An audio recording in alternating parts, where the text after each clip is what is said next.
नमस्कार। हिंदी आशुलिपि की मानक प्रणाली में आपका हार्दिक स्वागत है।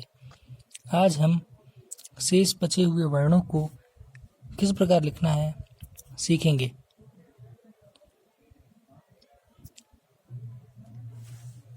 आपने देखा होगा कि ट वर्ग में एक ढ इसी प्रकार है, लेकिन उस ढ के नीचे बिंदी नहीं है। उसे ढ पढ़ते हैं और इसे अढ पढ़ते हैं। अब हम देखते हैं इन्हें कैसे लिखना है। इनका चिन्ह वही है जो र में था, लेकिन इन्हें थोड़ा बीच में से काटा जाता है। देखिए, र जिस प्रकार नीचे से ऊपर जाता है हल्का, उसे बीच में से काटने पर ये अड़ और ढ बन जाता है। और एक र जो ऊपर से नीचे की तरफ जाता है, इस तरह से इसे भी हल्का बीच में से काट दिया जाता है, तो ये बन जाता है अड़ और अढ। और ये अण और अणा, इन्हें उसी प्रकार लिखते हैं जिस प्रकार हम न लिखते हैं। न का जो संकेत लिखते हैं ऐसे।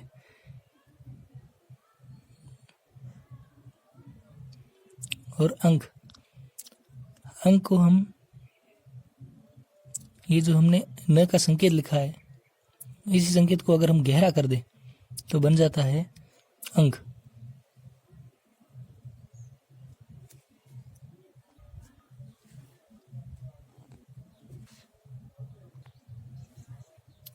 स्र, हमारी हिंदी वर्णमाला में आपने स्र कहीं देखा नहीं होगा, लेकिन स्र का इस्तेमाल बहुत ज्यादा देखा होगा आपने, जैसे विश्राम।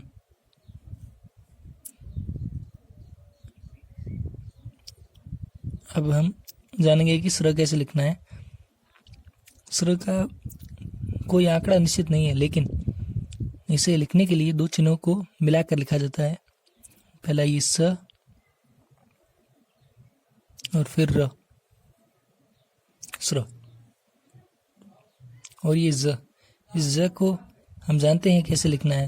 जैसे हमने पहले लिखा था, स का संकेत लिखा था, इस स का ये वाला, इस संकेत को यदि हम गहरा कर दें तो ये ज बन जाता है। ये ज उर्दू का शब्द है जो अब हिंदी में भी पढ़ा जाता है इस प्रकार। स को गहरा करने पर ये ज बन जाता है।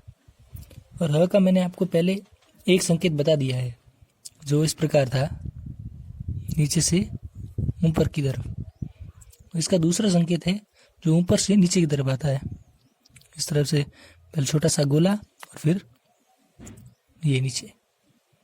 इसके भी दो संकेत है।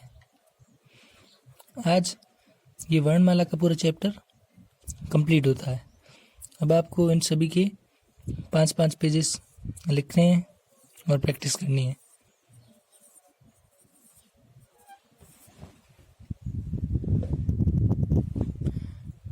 अगले सेशन में हम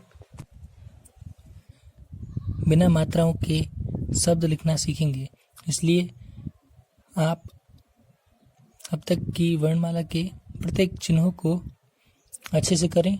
और फिर हम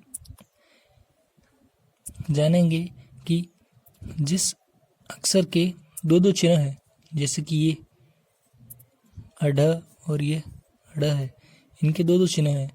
और ये ह, इनके भी दो चिन्ह हैं। र के भी दो चिन्ह हैं और ल, इसके भी दो चिन्ह हैं। हम जानेंगे कि है ना, कौन सा चिन्ह कब उपयोग में लाया जाता है। यह सब हम हमारे वीडियो के जो अगला आएगा उसमें जानेंगे इनके क्या नियम हैं और क्या इनके प्रयोग हैं। धन्यवाद।